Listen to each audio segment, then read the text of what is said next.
right, well, welcome back to Cinematically Correct. I'm Tyler. I'm Shae. And then today we have several guests, so I'll let them take over and introduce themselves and their podcast. Great, thanks a lot. I'm Chris, and I'm one of the three hosts for the podcast 5 to 1, and I'm joined by my two sons, Cade Moore and Jett Moore. They are 11 and 13. We are happy to be here with you guys today. Happy to have you. I would have to say that your podcast is one of two podcasts that I've listened to.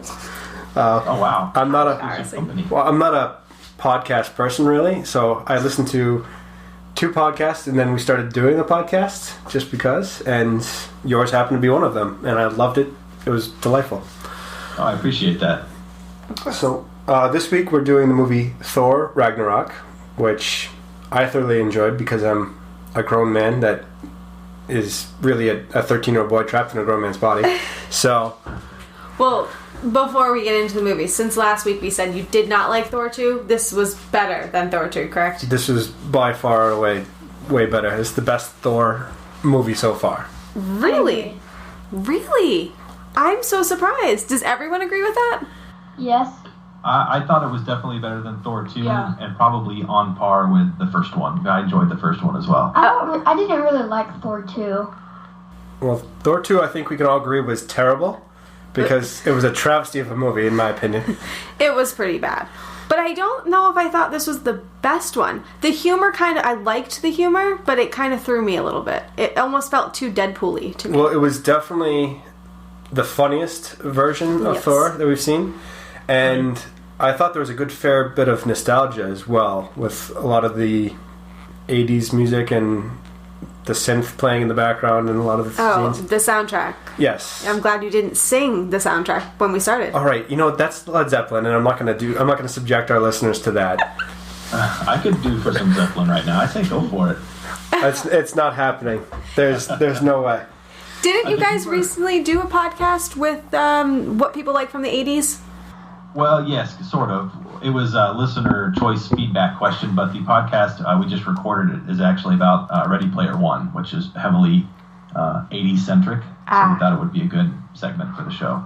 Oh, gotcha. I think technically Led Zeppelin's Immigrant Song is the 70s, but that's neither here nor there.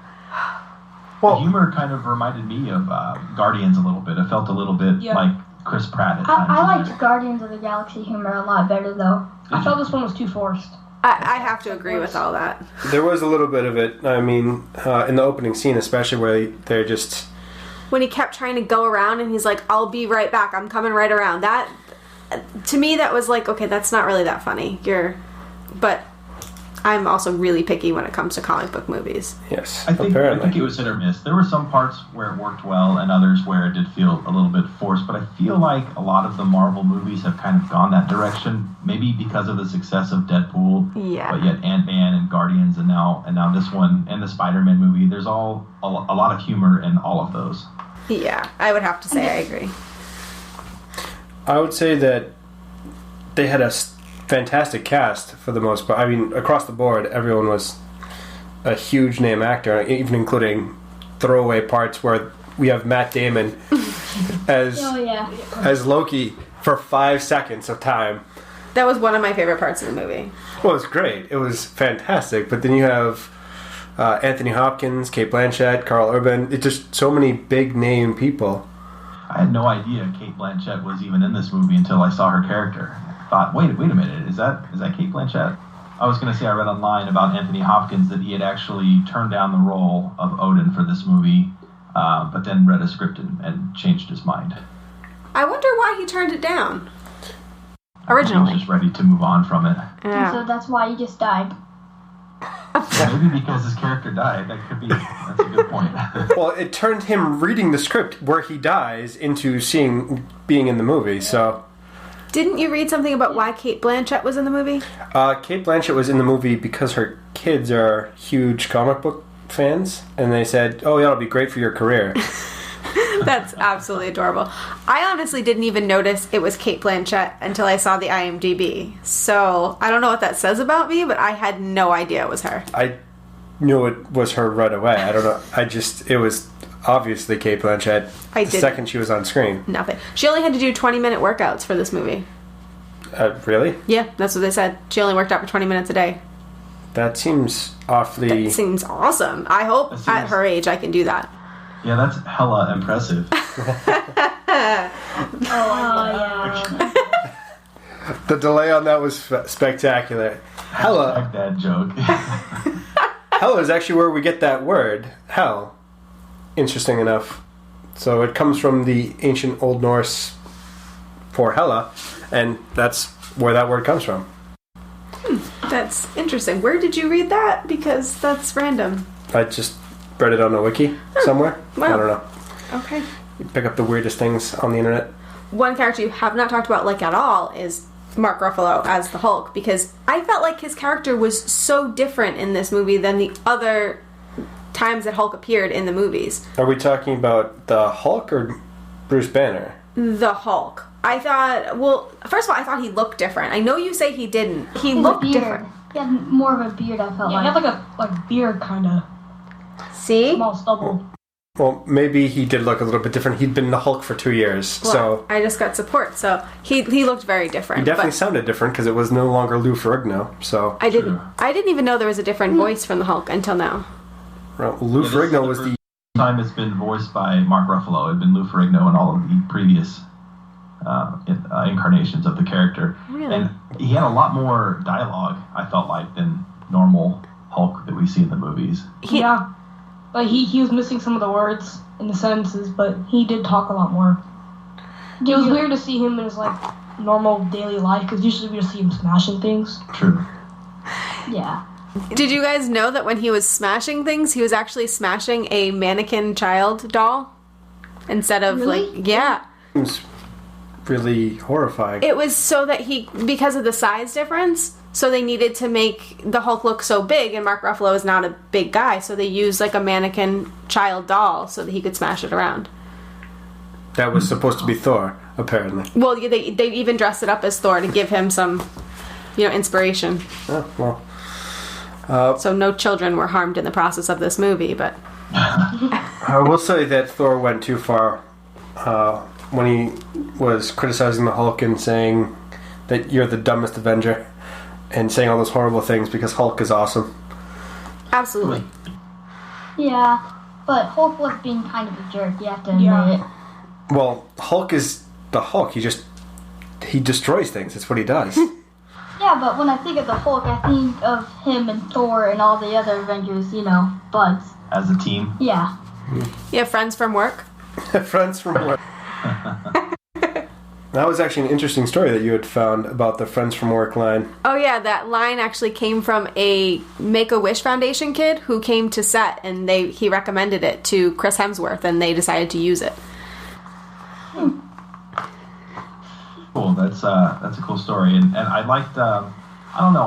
I felt like we said the humor was forced in parts, but I really did find myself laughing at some of the Thor and Hulk interaction. Yeah.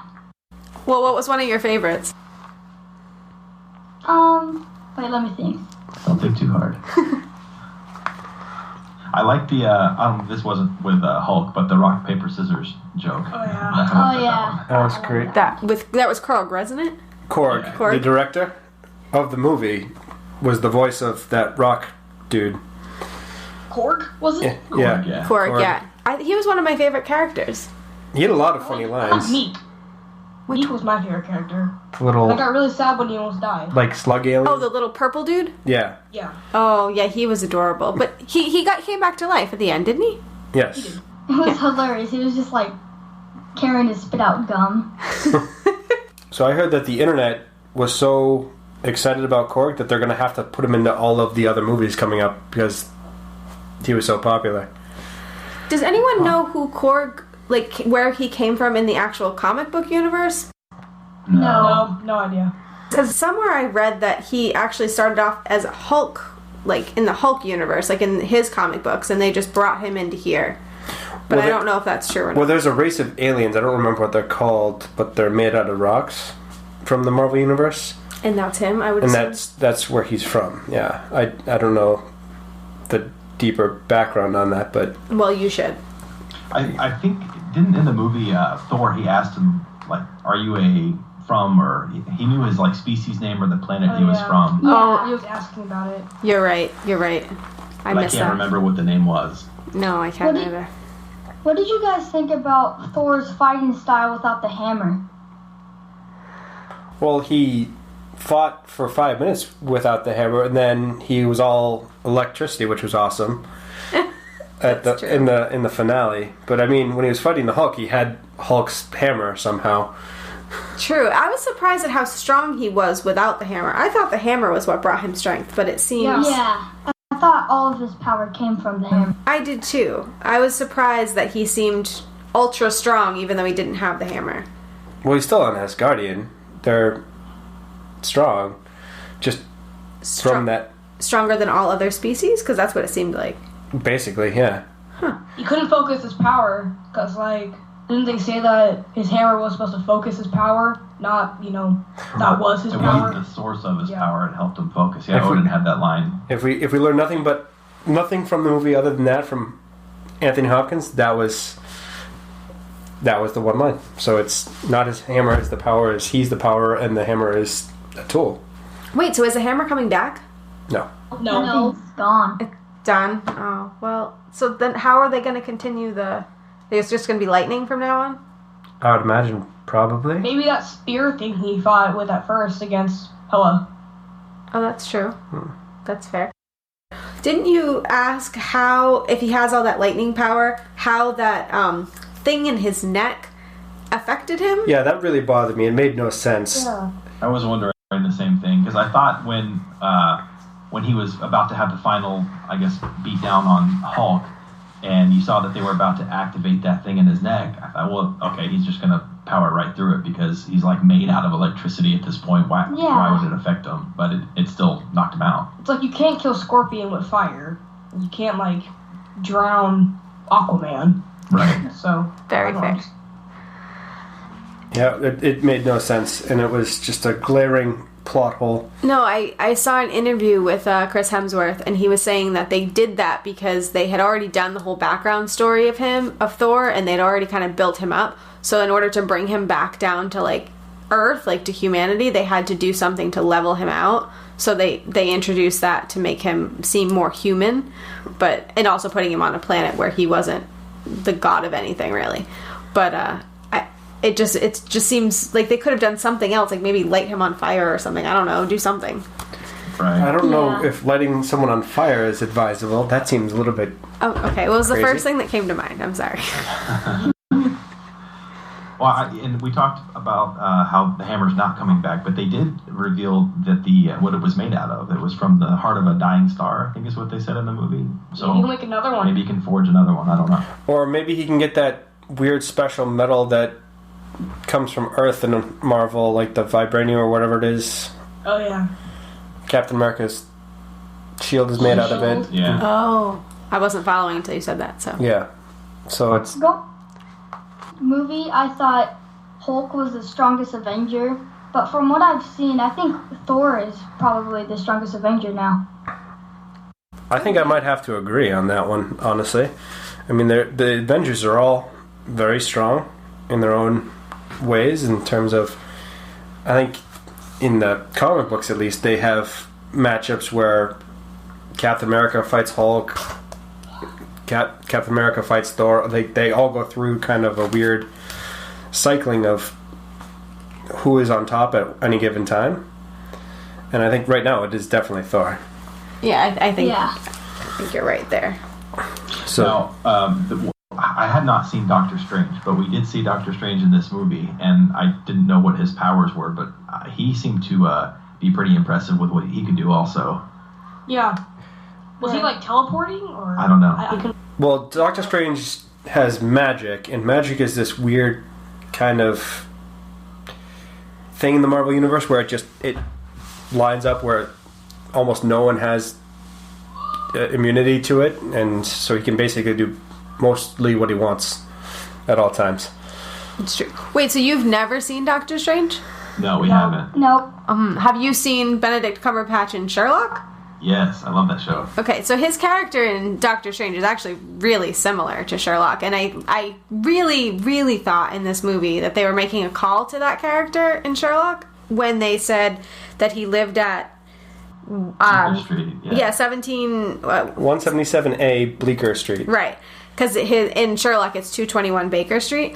Right. But they said that it's not a callback, it's just the actual address of where the character actually lives in the comic books. Like that, because when they mentioned his address in the movie, I thought, okay, that's got to be some sort of. It sounded so familiar. I thought it was a reference to Sherlock as well. Yeah, I absolutely did. But the characters are very similar between the two.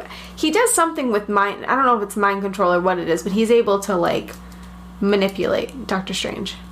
And he has magic, so he can do spells and all this mystical stuff. And Doctor Strange, the movie was alright. I mean, it was not my favorite, but it was fine. I liked the director stole the show for me as the rock monster, honestly. Yes, that he was the best character. But we haven't talked about Cate Blanchett as Hela, really, at all. Oh, and Scourge, or whatever it is, Carl Urban. Oh, okay. So when you guys saw Scourge come on the screen, or mostly throughout the movie, what did you guys think of him? Yeah, we all kind of agreed that he looked really cool, even though he was pretty ineffective as a soldier of Asgard, I guess, until the end of the movie. Oh, I know. Yeah, I was trying to figure out who Scourge was. I was like, the guy in blue with the axe. Yeah, the one that had the girls. Yeah, Des and Troy, the two guns. Yeah, he was just meant to be there. I don't know. Like, I didn't really care about him the whole time. I just thought he was going to die. That's all I thought. I was like, oh, he's one of these characters that's going to be, like, not important for a while, and then he'll have one important scene, and then he'll die. Well, did you guys think he was a good character or a bad character? To start. He didn't really matter to me, to be honest. I thought he was interesting. I enjoyed, I guess, his screen time. But I could, if you're asking if he was a good guy or bad guy, or do you mean good as in like a quality character for the movie? Well, when I saw him, I immediately thought, well, Carl Urban is obviously the bad guy because he's always the bad guy. Right? The only other time he's not been the bad guy was when he was in a movie with Cate Blanchett in Lord of the Rings. But every other time, he's always the villain. See, I never saw him as a villain the whole movie because I just felt like, okay, well, he became her lackey because he decided to save himself and lied and said he was the janitor. And then he, basically the whole movie just kind of like stayed under the radar so that he could eventually help the other team. Like, that's kind of what I viewed him as the whole time. But see, I guess I didn't think in terms of good and bad. I saw him more as a coward in the beginning for the reasons you said, that he didn't stand up to fight. He just kind of lied and said he was the janitor, and then he knew he was going to die if he challenged her, so he, did her bidding. And then at the end, his character arc was that he, showed some courage at the end and actually fought back. And died. Yeah. Yes, he did. I think he definitely redeemed himself in that regard in terms of being a very cowardly person and then coming back and realizing that he was wrong. See, I didn't see it as redemption, but we don't agree on redemption, so I guess we'll leave that at that. I loved the scene where Hulk is introduced and he charges through the gate and just smashes everything to bits, and then it pans to Loki's face and Loki has flashbacks to the first Avengers movie. Oh yeah. We all laughed at that part, yeah. That was my favorite part. And then when Thor gets smacked around like Loki did in the end of the movie, he's like, "That's how it feels." Yeah. So in talking about the smash scene, I know I'm going to sound really dumb, but who is Joss Whedon? Joss Whedon is director of Firefly, Serenity, yes. Buffy the Vampire Slayer, the old TV show. Oh. So I watched an interview with Mark Ruffalo, and he said that he apparently did the Hulk smash scene with Joss Whedon as well, and that's the one he was remembering the most. I guess it was the first time he did it, and he had to do it in like a paint room. It was really like fun for him, but he said that was the first time he remembered ever doing it. And I'm like, I've never heard of Joss Whedon. I don't think I know who that man is, but that actually oddly connects back to Nathan Fillion, which we're always talking about. He's in everything, and I'd never heard of him before this podcast. How does it connect to Nathan Fillion? Nathan Fillion's in Firefly, directed by Joss Whedon. You know I don't know what Firefly is, right? It's a TV show. Oh. All right. Yeah, it's one of our favorite shows. Oh, well, I'm the only person on this podcast that doesn't know that. Well, it's a great television show. I don't really watch TV. Yeah, well, clearly we're going to have to fix that. I love the back and forth between Tom Hiddleston and Chris Hemsworth. That's how brothers are. I mean, that's how me and my brothers are, where they're constantly joking and Thor throws a can at his face. You would have to ask the other brothers on the podcast. What do you guys think I'm not about a brother. that? Jett and Kade, I love the back and forth between Thor and Loki. That's just how me and my brothers are. I don't know if that's any bit similar to you guys. Loki, I'm always half with him. One part I just love him, and one part I just hate him. You know, he's always just betraying Thor. I feel like you're more of a Loki and I'm more of a Thor. Maybe. Well, if I have to admit it, I'm definitely Loki over Thor. How? No. What? Wait, You're not deceptive enough to be Loki, or smart enough, really. Wow. That's... I don't even know what to say to that. I'm going to go walk. I'm going to remain out of the discussion on which one of my kids is Loki and Thor. I think you can both be Loki and both be Thor at times. I'm more of Loki. That's sly. It's definitely a dad answer, though. Both are blame. You both have some share of the blame in every single fight that you have. That's at least how my parents looked at it. That's absolute truth. Yeah. So this was actually almost more a Hulk movie because it's an adaptation of the Planet Hulk storyline from the comics, where he goes to a weird world and just fights in the Coliseum for a long time. Yeah, they actually said that Mark Ruffalo was asking about a standalone Hulk movie to talk about the Planet Hulk thing, and they said, yeah, let's make it 3 movies. We're going to make it Avengers...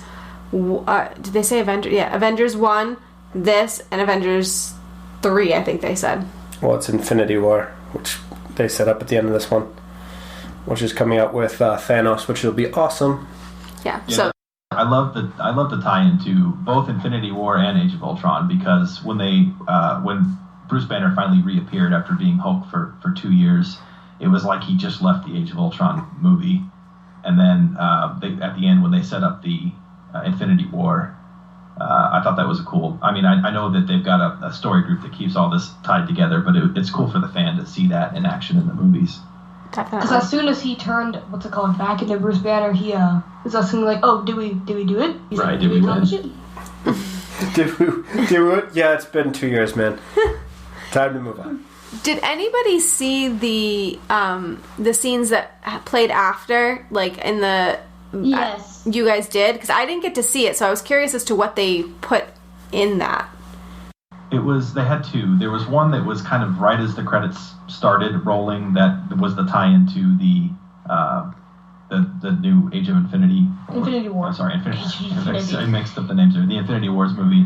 And they had a second one that was back on the planet that Jeff Goldblum was running, Sakaar, I think it was called. And his ship had crashed on the planet, and he was out there with the scavenger type that were trying to take down Thor in the beginning. Okay. And he said something along the lines of, "Hey guys, I'm glad you started this whole revolution thing. It's been really cool, and I feel like I should take half the credit because without me, the leader in place, you would have nothing to overthrow. So we'll call it a tie." And then that was kind of the end. The cutscene after that. Oh, well, I mean, that sounds like it's setting it up for a pretty good Infinity War. So I did want to. I know we're getting a little bit low on time, but I did.